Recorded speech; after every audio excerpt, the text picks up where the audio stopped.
Let's turn to a representative of the financial institutions that would be affected by the oversight of a consumer protection agency. Steve Bartlett is the president of the Financial Services Roundtable, which represents 100 of the largest integrated financial services firms. He joins us from Washington, D.C. Mr. Bartlett, welcome to Bloomberg News.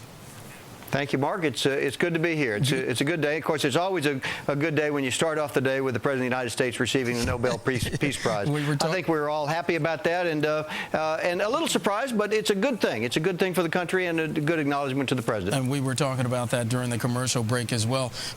What are you expecting the President to say in a few minutes in terms of consumer regulation and consumer overhaul? Well, I don't know. It does appear that the lineup today, anyway, may be a little bit more of let's fight. And my organization and our companies, we're not in the let's fight business. We're trying to solve the problem. Our companies, we have a total commitment, absolute total commitment to consumer protection and to regulatory reform and to safety and soundness. And we're working with the President, but more importantly, I think with the Congress, to come up with legislation that gets the job done.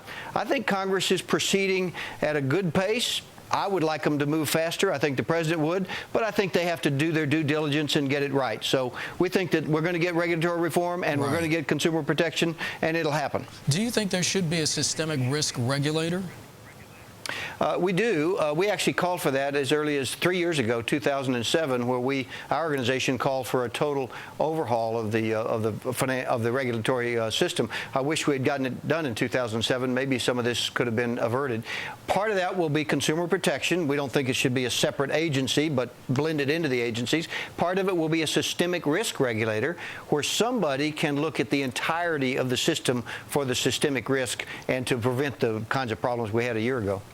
You just said you don't think it should be a separate agency, but it should be blended in. Won't that just make it more of a bureaucratic behemoth? No, it's quite the reverse.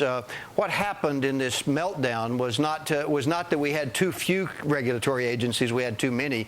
Literally, we have hundreds of regulatory agencies all regulating the same activity, sometimes within the same company. So to add another one just adds to the confusion. What we think is you ought to strengthen the safety and soundness regulators, the Federal Reserve, the OCC, and those that regulate the 40% of the market that's already regulated. And then you ought to empower an existing agency, it's called the Federal Trade Commission, the FTC, to regulate that 60% that are outside the system that in fact caused a lot of the problem.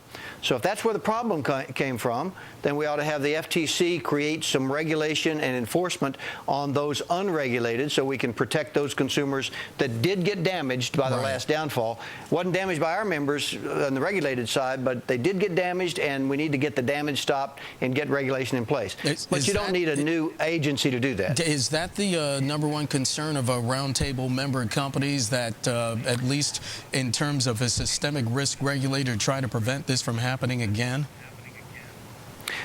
Yeah, I think that is the #1 concern. The concern is to create a regulatory system that is coherent and thoughtful and strong to both protect consumers and also to provide safety and soundness and prevent excessive risk.